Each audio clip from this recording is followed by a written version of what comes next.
I always believed families fall apart slowly, over years of miscommunication and resentment building up like dust in an old attic. Turns out, sometimes a single moment, one folder, one careless decision can blow everything wide open. It happened on a quiet Sunday afternoon in late October. The sun was coming through my parents' living room blinds in soft stripes. My dad sat in his usual spot on the couch, remote in hand, pretending to watch the pregame analysis. My mom moved between the stove and the counter, humming a tune she always hummed when she was stressed, but trying not to show it. Cinnamon, butter, and coffee filled the air, the smell of every childhood weekend I could remember. And then there was Lily. My younger sister breezed through the door 15 minutes late, sunglasses still on indoors, her perfume hitting the room before her voice did. "Sorry, traffic was crazy," she announced, even though she lived 7 minutes away. Typical Lily, always arriving late, always arriving loudly. I loved them, in my own way, but they had never really seen me. I was the older one, the dependable one, the background character in a story Lily starred in. Still, I came home for Sunday lunch because routine keeps you grounded. Or at least that's what I kept telling myself during weeks filled with investor pitches, product rollouts, and early morning calls with partners in 3 different time zones. No one in that room had any idea that for 7 years I had been quietly running a software company that exploded beyond anything I imagined. No one knew I had crossed into the millionaire category 2 years ago. Not because I was hiding money, but because my family had never asked how my life was going. Not really. And because peace is easier to maintain than explaining success to people who aren't used to seeing you succeed. That Sunday, though, I made one mistake. A mistake that changed everything. Before coming over, I had cleaned up my car. Buried under old receipts and mail was a folder. A folder I should have left at home. It held last year's tax returns, some investment summaries, and an annual report from my finance team. Important things. Private things. Things Lily should never have seen. But I had tossed the folder into the drawer of my childhood desk, just for now, intending to take it when I left. I didn't think Lily would wander into my old bedroom. I didn't think she would go through my things. I didn't think anyone would notice the drawer was slightly ajar. I forgot the first rule of being in that house. If it can be opened, Lily will open it. Halfway through lunch prep, I got a call from a potential partner in Singapore. Nothing urgent, but time sensitive. I excused myself, went upstairs, and stepped into the only quiet room in the house, my childhood bedroom. Same faded posters, same creaking fan, same dent in the carpet where my old desk chair used to sit. I took the call, wrapped it up in under 10 minutes, and headed back downstairs. As I reached the bottom step, I heard Lily's voice sharp, high, echoing, "Mom! Dad! What is this?" At first, I thought she'd found some embarrassing childhood photo or an old school project. Then I saw her, standing in the middle of the living room, facing our parents, holding my folder, wide open. Pages fanned out like she was examining a crime she'd just uncovered. My heart dropped into my stomach. Mom wiped her hands on her apron, confused. Dad muted the TV and leaned forward. Lily's eyes were bright, too bright, excited, shocked, hungry. She held up one page with shaking fingers. "Is this a joke? Is this fake?" My tax return, the one of my net income printed in bold. 7 figures. No commas missing. No decimal points misplaced. I froze. My parents stared at me, then at the paper, then back at Lily. Dad squinted. "This can't be real." Mom blinked rapidly. "Sweetheart, what is this?" Lily walked toward me, waving the paper like it was a smoking gun. "You're a millionaire. Since when?" The air in the room changed, thickened, tightened. Everything I had kept separate. My work life, my family life, my peace collided in that moment. "I didn't mean for you to see that," I said quietly. Mom made a soft, shocked noise like she'd seen a ghost. Dad sat back slowly, as if absorbing the weight of the information. "But Lily," she laughed, not because it was funny, but because disbelief had collided with entitlement, and she didn't know what to do with it except turn it into theatrics. "You? Hiding millions? From us? Oh my God, Mom, he's been lying to us for years." "I wasn't lying," I said, steady. "I was working hard." Dad looked up now, eyebrows drawn down. "So you've been pretending to be normal." "Pretending? I wasn't pretending anything. I just didn't broadcast my bank account like a personality trait." But Lily wasn't listening. She grabbed another sheet. "What does this even mean? This number," she stabbed the page with her finger, "is insane. Why didn't you help me? Why didn't you help US?" And there it was, the shift, the tilt, the expectation. Mom stepped in now, her face flushing. "Sweetheart, we're your family. Why would you hide something this big? We could have supported you. We could..." I laughed softly. "Mom, you never asked what I do. You never asked how I'm doing. You assumed I was fine because I wasn't Lily." The words hit harder than I intended. Mom looked wounded. Dad frowned. Lily frowned too, but for a different reason. She wasn't hurt. She was calculating. "You should have helped with my student loans," she snapped. "Do you know how stressed I've been? Meanwhile, you're sitting on millions like it's nothing." "It's not nothing," I said. "It's years of work." But Lily wasn't done. "Oh, please, none of this would have happened without us. We raised you. We supported you. So yes, you owe us." My blood went cold. "Owe you," I repeated. Mom nodded. Dad nodded. Lily straightened her shoulders. And then The line that cracked something inside me. You should give me half of everything you have. It's only fair. She said it like she was doing me a favor. Mom chimed in immediately. She's right. Lily's always had it harder. If you have money, you should help your family. Dad leaned back, crossing his arms. It's time you give back. Give back to people who hadn't asked about my life in 7 years, to a sister who treated me like an emotional punching bag growing up, to parents who told me, you're fine, you're the strong one, every time I needed support. The living room felt smaller, darker, like the blinds had closed on their own. I swallowed hard. What, I asked, have any of you done to earn a single dollar of my work? Mom gasped loud enough to echo. Dad's jaw tightened. Lily's face twisted with disbelief. You wouldn't even be successful without us, she snapped. And that's when something inside me settled. A line I hadn't realized I'd drawn finally solidified. Lily didn't notice the shift. She was too focused on the fantasy she had already built in her head, the one where my money became her solution. She lifted her chin. So, when are you transferring it? Because I'm not going another month drowning in bills while my own brother sits on millions. My mother nodded, as if Lily had just spoken a universal truth. She has a point. We shouldn't have to struggle when you're doing so well. Family's supposed to help each other. My father leaned forward, resting his elbows on his knees. You're overthinking this. Just give her half. We'll figure out the rest. Half. My work. My years. My risk. My company. They were describing it the way someone describes dividing leftover groceries. I took a breath. You're not getting half, I said, voice steady. Lily blinked, slow and offended. What did you just say? I said no. The room froze. Lily laughed once, a sharp, disbelieving sound. You don't get to say no. That's not how this works. You hid this from us. We deserve something for that alone. You're not entitled to my money, I said. She stepped closer. You think you became successful on your own? You think you got here without us? Without the family that raised you? You raised me, I said softly, not my company. Mom's face hardened. That's a cruel thing to say. No, I replied. It's the truth. You're asking for millions because you think feeding me as a child entitles you to my adult life. Lily scoffed. It does. Parents sacrifice for their kids. Kids pay it back when they can. I never asked you to sacrifice for me, I said. And even if you did, love isn't alone. Dad stood now, shoulders tight. Watch your tone. My tone isn't the problem, I said. Your expectations are. Lily shook her head, talking over me. You're unbelievable. You owe us. You owe me. I've had it harder than you ever have. That's not my fault. Yes, I is, she shouted. You had every opportunity to help me, to help all of us, and you didn't. You just let us suffer while you hoarded money. Suffer, I repeated. You drive a new car, you live rent-free in Mom's old condo, you get your hair done twice a month, you go on weekend tricks. You're not suffering, you're irresponsible. Her face flushed with anger. How dare you? Because it's true. No, she snarled. You're just bitter. Bitter that I'm the favorite, bitter that everyone loves me more, bitter that I'm... Stop, I said. She did, because my voice wasn't raised. It wasn't angry, it was final. You want me to fund your lifestyle, not your needs, not emergencies. You want my money because you think being the center of attention entitles you to the benefits of someone else's work. Lily's mouth opened and closed like she was searching for a retort but couldn't find one. Then she found a new angle. If you don't give me half, she said slowly, you're choosing money over family. I'm choosing boundaries over manipulation. Mom gasped at the word. Manipulation, Dad glared. Lily's eyes filled instantly, tears on command. You're heartless, she whispered. After everything we've done for you. You've done nothing for my career, I said. Nothing for my company, nothing for the nights I worked until 4 a.m., nothing for the stress, nothing for the risk. You weren't beside me for any of it. Lily wiped a tear. So that's it, you're cutting us off. No, I said, you're cutting yourselves off. I'm just choosing not to bankroll the consequences. She let out a choked sound. Wow, you really think you're better than us? No, I think I'm tired. Silence fell over the room, a silence thicker than anger, the silence of a truth they didn't want to face. Lily broke it.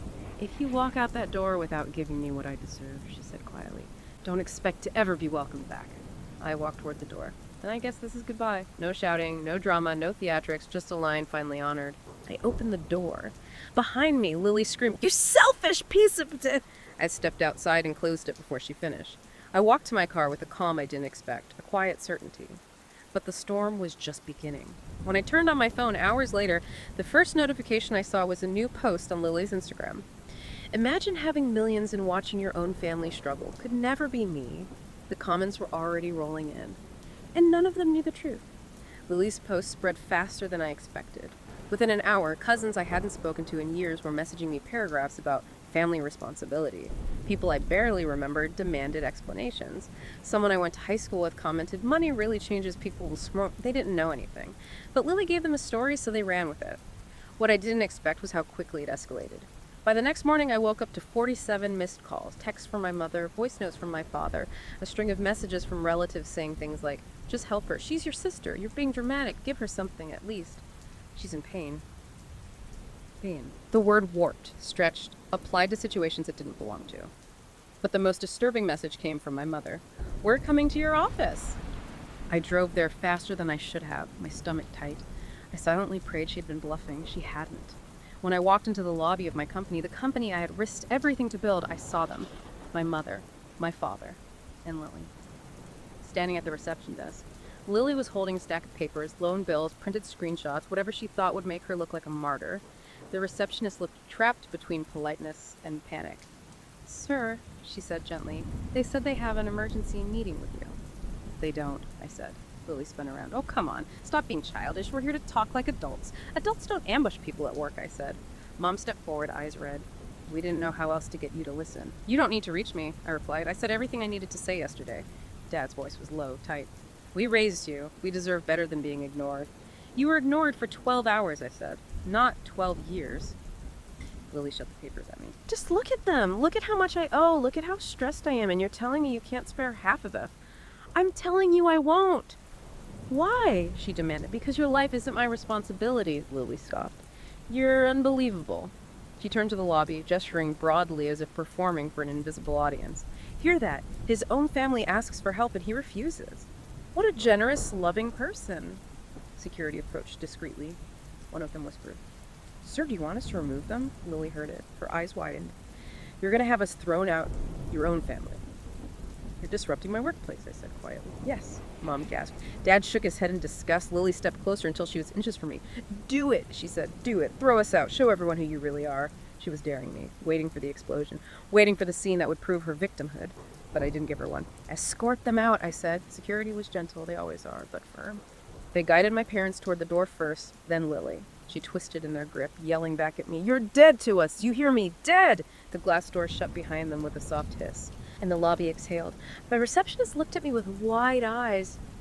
Sir, I'm so sorry. I didn't know what to do. You did the right thing, I said. Thank you. I walked straight to my office and closed the door. There, in the quiet, I felt something unexpected. Not guilt, not anger, relief. Because the moment those doors closed, I finally understood. I wasn't abandoning them. I was finally choosing myself. After that day, I blocked every number that needed blocking. I changed my locks. I strengthened company security protocols. I told my team to direct any personal inquiries to legal. The fallout lasted weeks.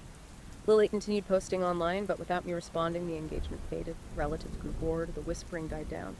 Eventually, the fire she'd tried to start burned out because it didn't have new fuel. 3 months passed. Then one evening, my mother sent a letter. Not a text, not a voicemail. Letter. Her handwriting was shaky. She apologized. Not for wanting help, but for demanding it. For assuming entitlement where there was none. For letting Lily's panic become her own. It wasn't perfect, but it was real. Lily never apologized. Not directly, not sincerely. But she stopped posting about me. That mattered more than she knew. I didn't rush back into their lives. I didn't shower them with money or guilt or explanations. I simply existed beyond them for the first time. And over time, something new grew in the space they used to fill. Peace. Quiet. Boundaries I could actually feel. One day, sitting in my new apartment with my phone silent and my company thriving, I realized something. My family didn't fall apart because I had money. It fell apart because they saw my success as something they were entitled to. But I rebuilt myself in the space where their entitlement used to live. They wanted half of everything. They got nothing. And I got freedom. I accidentally exposed my neighbor's secret, and now the whole street hates me. So I moved into this neighborhood about a year ago. Quiet street, mostly older couples, a few young families, nothing crazy.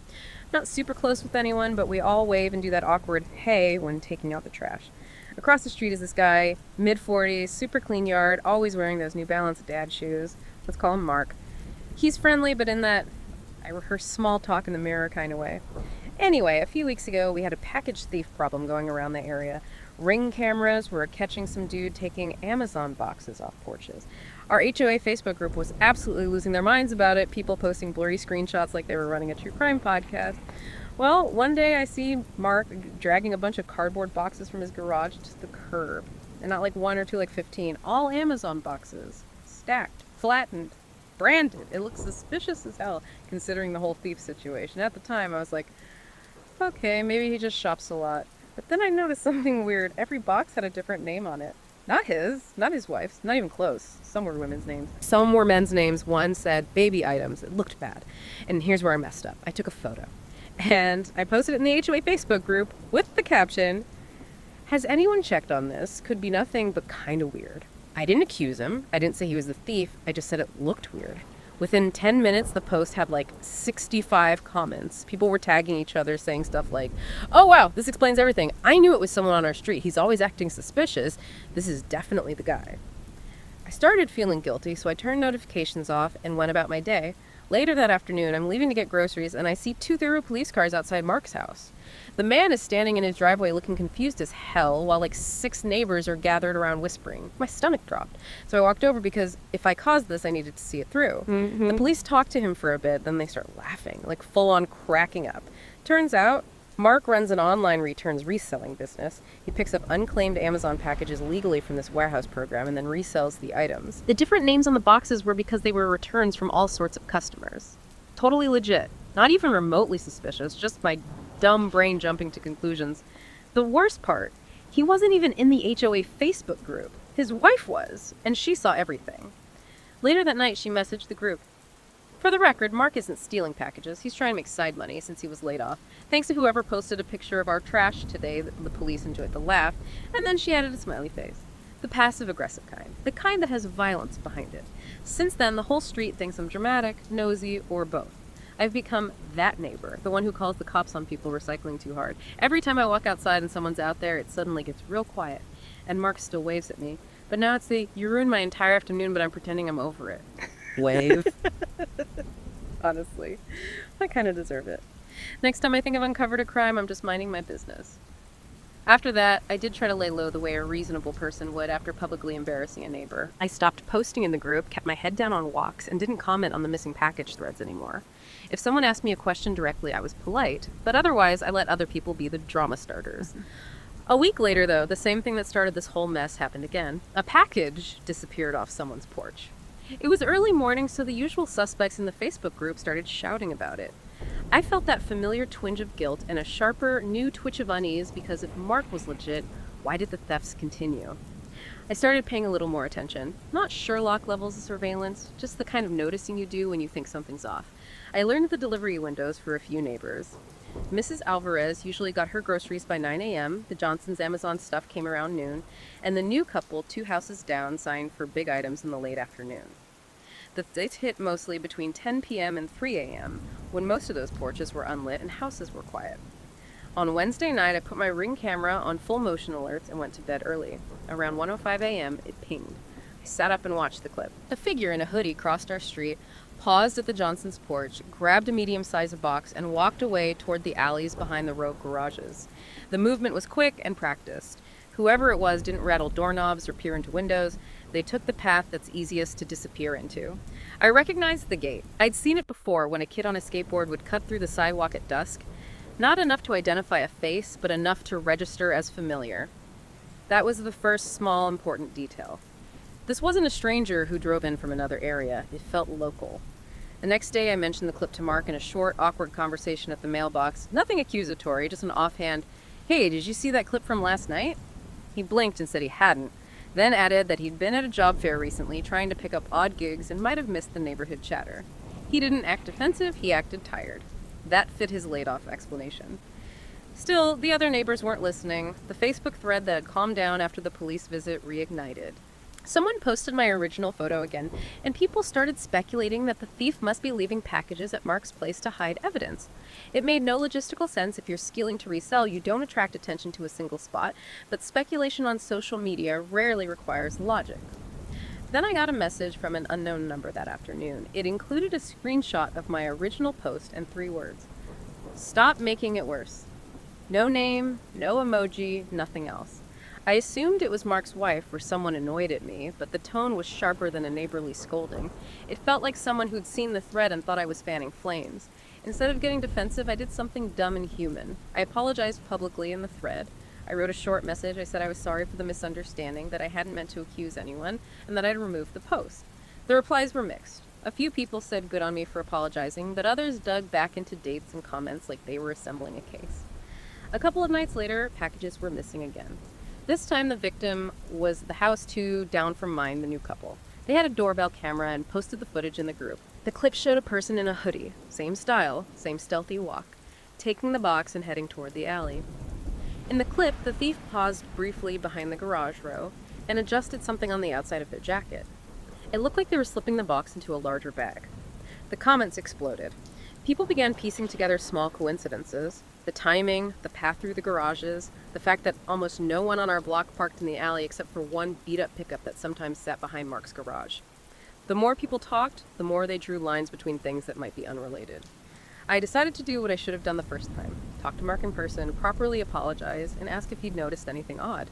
Not post about it in the group, not mention names, just a real conversation. He invited me to grab a coffee on his porch the next morning. We sat in folding chairs, the hum of sprinklers in the background, and I told him I was sorry for the post, that I was embarrassed, and that I wanted to help if I could. He listened, then sighed. "Listen," he said, rubbing his temple. "I sell return stuff, yeah? It's not glamorous. I pick up bulk lots from warehouses legally, then clean and resell. But I lock the garage and keep a list. If someone's taking stuff, they're not taking from me, they're taking from porches and hiding it." He went on to explain that he'd seen people sneak behind the garages late at night sometimes when he'd had to retrieve things for resale, and he'd assumed it was kids messing around. He also mentioned the old pickup. It belonged to a neighbor who borrowed it to move boxes sometimes. His tone didn't sound defensive. It sounded like someone tired of being stared at. We agreed to keep each other in the loop. He even said he'd check his security footage if anything looked off. It was a small, practical step. The conversation made sense, fit the behavior we'd both shown so far, and didn't contradict anything I already knew. That night, I reviewed the doorbell footage from the new couple again. I paused it at the moment the thief adjusted their jacket. Zooming in, I noticed a small flash of fabric under the hood, a school lanyard, blue with a yellow logo. It was quick, easy to miss, but it was there. A school lanyard suggested a student, not a stranger from out of town. The next evening, I walked down the block at dusk. I watched porches and the line of garages, paying attention to kids coming home from activities. A group of teenagers cut across the sidewalk, backpacks slung, laughing about homework. One of them, a lanky kid who lives 2 streets over and sometimes mows the lawn for older neighbors, had a blue lanyard tucked inside his hoodie. He looked young to be doing something like this, but the lanyard was a match to the logo I'd seen. I followed at a distance, not stalking, just watching. He ducked into the alley, paused behind the garages, and disappeared for a couple minutes. When he came out, he was alone and carrying a grocery bag that looked heavier than it should for a kid his size. My heart sank. If this kid was taking packages, it explained a lot: the quiet moves, the local gate, the fact that the thief seemed to know the alleyways. It also matched the lanyard detail. It was the kind of ugly, real-world answer that isn't a conspiracy, just a kid making bad choices. I debated my next move. Call the police and say what I'd seen. Confront the kid. Tell his parents. None of those options seemed clean, each risked making the situation worse for someone who could still be turned back from trouble. I decided to do the least dramatic, most logical thing. I went to the new couple and told them what I'd seen, showed them the paused frame with the lanyard, and asked if they'd be willing to share their camera footage with the police. They agreed, grateful for the lead. We set up a time to go together to the precinct to file a report with timestamps and the footage. That night, as I got ready to leave for the precinct in the morning, I looked out the window and saw movement by the garages. Someone was there right now, at 11 p.m., which fit the thief's schedule. I grabbed my jacket and slipped outside quietly to get a better look before calling the police. From the shadow of my porch, I watched a figure move between the garages toward Mark's house. It was the lanky kid. He walked with that same practiced stealth, paused at the stack of flattened boxes near Mark's curb, and reached in like he was retrieving something he'd left earlier. My mouth went dry. I stepped forward before I could stop myself and called out, "Hey, what are you doing?" He spun around, eyes wide, and for a second I thought he might bolt. Then he did something that made my stomach drop. He put the bag over his shoulder, looked directly at me, and like a kid who'd been caught with candy and was trying to act casual, smiled awkwardly. "Just helping a friend move stuff," he lied. That smile didn't reach his eyes. The bag was heavy. Behind him, the alley hummed like any other night, houses asleep, porch lights flicking off in sequence. I had a dozen choices, and none of them felt right. Before I could answer, a car rounded the corner and 2 headlights swept over us, and the kid, without ceremony, dropped the bag into the open back of the pickup that idled there and hopped into the passenger seat. The pickup drove away slowly, the kid staring straight ahead like this was a normal ride.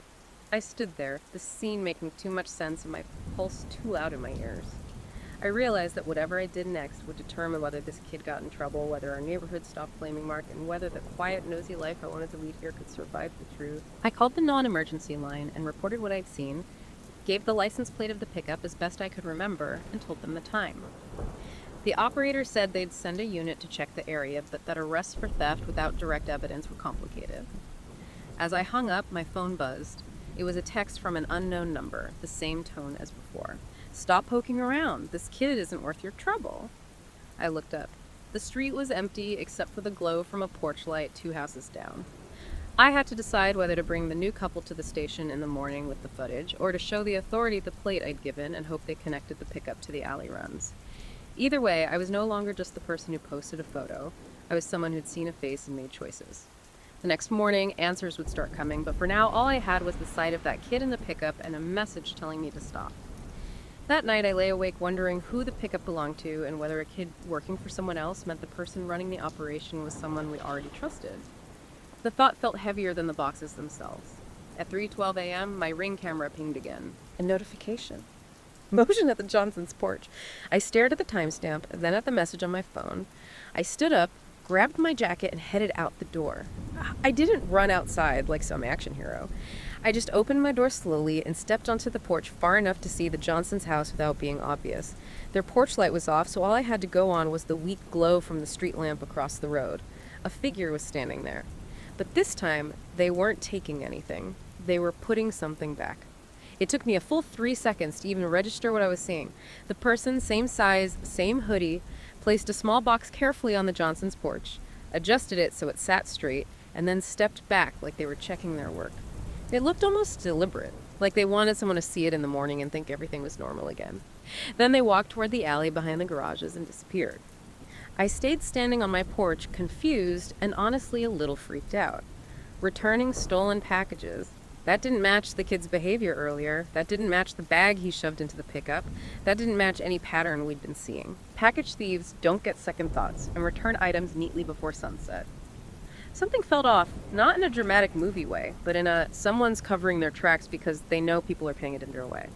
I went back inside, locked my door, and sat down at my kitchen table. For the first time since this whole mess started, I felt genuinely worried that the neighborhood wasn't dealing with just one kid messing around. Someone older, someone with access to that pickup was controlling the situation. Still, I had to focus on what could be confirmed. That morning, the new couple and I went to the precinct as planned. We handed over the footage, the timestamps, and the details I'd collected. We didn't make accusations. We didn't guess. We gave the police exactly what we had. They thanked us, said they'd look into the license plate I provided and cross-check it with recent reports. The officer in charge made it clear they couldn't promise anything. Fast porch theft falls in this frustratingly low-priority gray zone unless there's serious value involved. But he didn't dismiss us either. When I walked back into the neighborhood later, something was different. People were staring again, but not at me. 2 police cruisers were parked near the alley entrance behind the row of garages.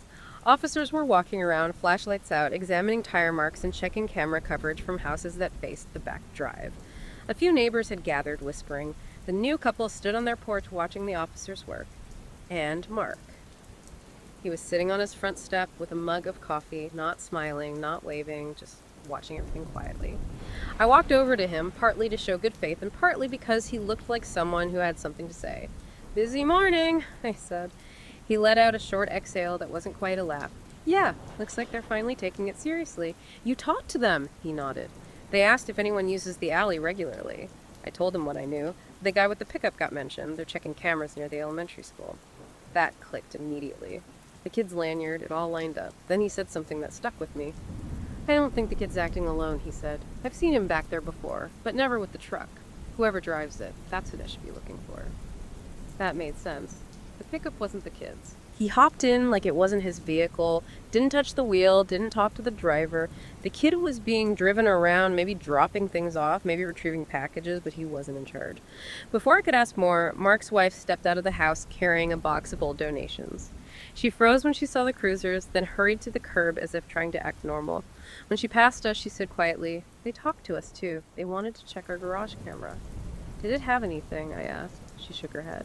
"Just us coming and going, and some raccoons." Her voice sounded tight, like she was trying not to reveal something. I didn't push. She had every reason to be guarded after what happened last time. Around noon, officers knocked on my door. They asked if I'd be willing to hand over my nighttime footage, especially the clip from 11:05 a.m. I showed them the video with the hoodie figure in the alley path. They noted the time and angle, thanked me, and asked one final question.